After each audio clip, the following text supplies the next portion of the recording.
Analisis jurnalistik. Natswa, lakukan cyberbullying kepada Menkes Terawan. Manuel Follow. Melihat apa yang dikerjakan oleh Natswa Shihab dalam melakukan wawancara kursi kosong yang harusnya diisi oleh Menteri Kesehatan Terawan Agus Putranto, saya langsung buru-buru menganalisis secara sederhana terkait dengan apa yang dikerjakan. Karena saya merasa ada ketidakpatutan di dalamnya.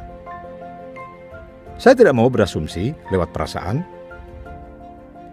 Lantas saya mencari-cari tentang kode etik jurnalistik.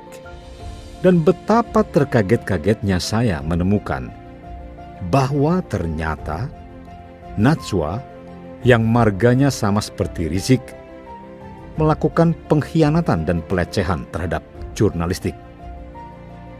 Apa saja yang dilakukan? Mari kita korek. Pasal 1 Kode Etik Jurnalistik. Wartawan Indonesia bersikap independen, menghasilkan berita yang akurat, berimbang, dan tidak beritikat buruk.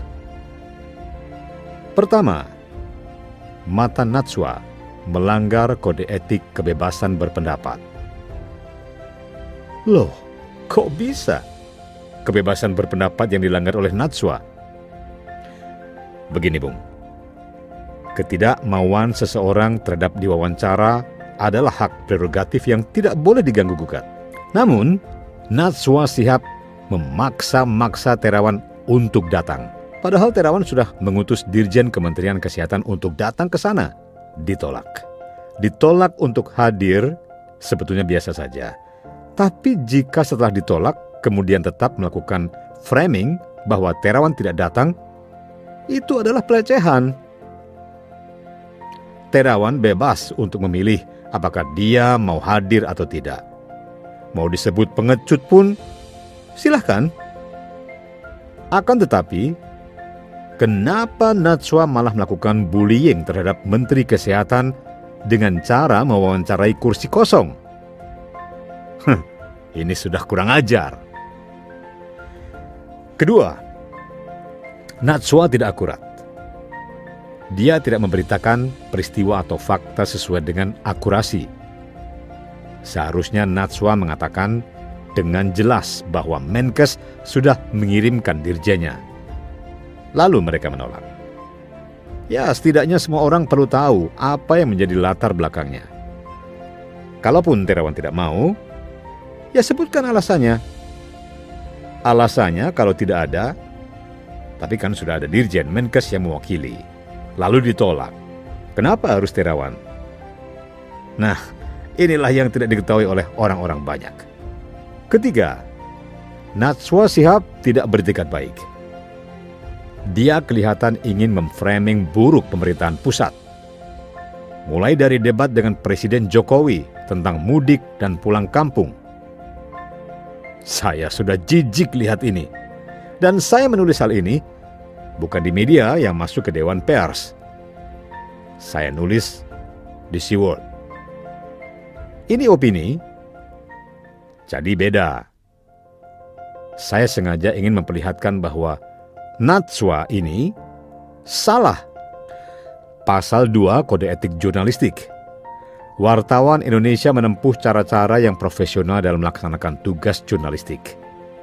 Pertama, Natswa Shihab tidak menghormati hak privasi. Terawan memiliki privasi. Ya, mungkin saja dia sibuk urus COVID-19. Apa yang Terawan katakan sering dipelintir keluar oleh media yang justru backfire. Beberapa kali Terawan muncul di awal-awal COVID-19 masuk ke Indonesia. Apa yang dia katakan? Di backspin dan dianggap sebuah lelucon. Dan keluarnya lelucon. Kenapa sih? Apakah karena Terawan itu agama minoritas? Alah, saya sih nggak mau berprasangka yang buruk. Yang pasti, kemungkinan besar Terawan tutup mulut. Karena dia tidak mau disalahartikan lagi. Dari sini kita melihat bahwa Natswa juga tidak menghormati pengalaman Terawan yang mungkin memiliki trauma dengan wartawan macam orang ini. Kalau Terawan datang ke acara Mata Natswa, pasti di backspin lagi. Setiap kali Natswa motong orang ngomong di acaranya, gua selalu mikir nih, cewek pasti naksir gua dan gua pasti tolak. Belum selesai ngomong sudah dipotong. Kalau Anies sih nggak apa-apa. Kalimatnya lu cincang tipis-tipis juga bodo amat gua. Lah ini, Luhut dipotong, Jokowi dipotong. Kan kurang ajar. Sebenarnya masih ada beberapa pelanggaran kode etik jurnalistik di pasal-pasal berikutnya. Ini baru pasal 1 dan 2. Nanti saya akan melanjutkannya kalau saya niat. Tidak berlebihan jika kita berkesimpulan bahwa Natswa ini melakukan cyberbullying kepada menteri. Kasian. Pengalaman belasan tahun di media ternyata akhirnya hanya seperti ini. Natswa siap merasa diri lebih penting dari presiden karena dia menganggap dirinya untuk memanggil menteri-menteri Jokowi. Orang yang memiliki marga sama dengan Rizik Syihab ini dan juga tidak kebetulan mendukung Novel Baswedan, menjadi orang yang tidak lagi netral. Kaidah jurnalistik dilawan dan jauh dari kata profesional. Mangkel saya melihatnya, bagaimana Natswa beberapa kali sering memotong dan memprovokasi orang-orang yang tidak ia suka, khususnya belakangan ini. Kita harus sadar juga bahwa memang pemerintah Indonesia ini masih belum maksimal menanggulangi wabah di Indonesia. Tapi bukan berarti mereka boleh untuk dibully ataupun disindir-sindir dengan talak lewat acara-acara murahan seperti itu.